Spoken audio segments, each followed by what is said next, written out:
Yuji Itadori can throw a car. He can take a punch that would kill any normal human being and smile afterward. He is physically one of the most capable people in his entire world, and none of it means anything to him. That's the part nobody talks about. Not the power, but the emptiness inside the person carrying it. Because there is a specific kind of loneliness that only strong people know. The loneliness of being capable of everything and certain of nothing. Here's what Jujutsu Kaisen is really about. Not curses, not sorcerers, not death. It's about what happens to a person when they are built for something, but never told what that something is. Yuji didn't choose his strength. He was born with it. A body that defies what bodies are supposed to do. Reflexes that make trained sorcerers stop and stare. A will that bends but never breaks. He didn't ask for any of it. And that matters because we spend so much time celebrating what people can do that we forget to ask how it feels to be the one doing it. Yuji didn't choose to swallow Sukuna's finger. Circumstances chose for him. He didn't choose this path of death and loss and grief. The world dropped him into it and told him to keep walking. And so he walked, not because he had a plan, not because he had a vision, but because what else do you do when you are strong enough to carry anything, but have no idea what you are supposed to carry it toward? His grandfather gave him the only compass he ever had. Die, surrounded by people. That was it. No ideology, no mission statement, no grand philosophy. Just two things. Help people while you're alive, and when the end comes, make sure you didn't face it alone. It sounds almost too simple, too small for someone carrying the weight Yuji carries. But watch what he does with those two sentences. He turns them into the only reason he gets up after every loss, after every friend taken from him, after every version of himself he has to bury just to keep moving. He returns to those words. Like a person lost at sea returns to a single fixed star, not because the star can save them, but because without it, there is no direction at all.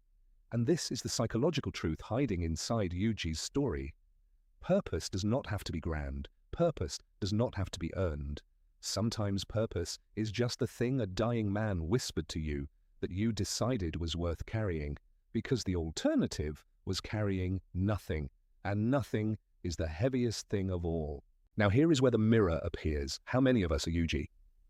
Not in power, not in curses or sorcery, but in this, capable of so much, strong enough to handle more than most people around us, smart enough to know it, and yet completely lost.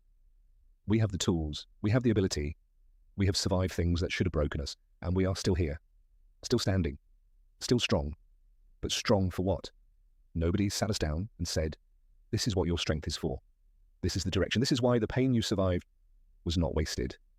And so we carry it, all of it, the capability, the resilience, the weight of everything we have been through, for nobody in particular, toward nothing we can name. And that aimless weight is heavier than any burden we were built to hold. Yuji's tragedy is not that he suffers. Every character in Jujutsu Kaisen suffers. Yuji's tragedy is that he is kind. In a world specifically designed to punish kindness, he keeps choosing to protect people who will be taken from him. He keeps choosing to feel things fully. Even when feeling means grief that has no bottom, he keeps showing up, not because he is fearless, but because somewhere inside all that strength is a boy who just wants to honor two sentences his grandfather left him. That is not weakness. That is the hardest kind of strength there is, the kind that has no audience, no reward waiting at the end, no guarantee that it was worth it. And still it chooses again and again and again. There is a philosopher named Viktor Frankl who survived things most of us cannot imagine. And what he found, on the other side of that survival, was this. A person can endure almost any suffering if they have a why, not a plan, not a guarantee, just a why. Yuji's why is two sentences from a dying man, and it is enough. Barely, but enough. So let me ask you something before you go. What are you strong for? Not what are you capable of? Not what can you endure, but what are you building that strength toward? Because strength without purpose is just suffering with good posture. And you have suffered enough. You have been strong enough for long enough. Now it is time to ask the harder question. What are the two sentences you are living for? Maybe nobody gave them to you. Maybe you had to write them yourself. Maybe you are still writing them right now. That is okay. Yuji is still writing his too. The point is not to have it all figured out.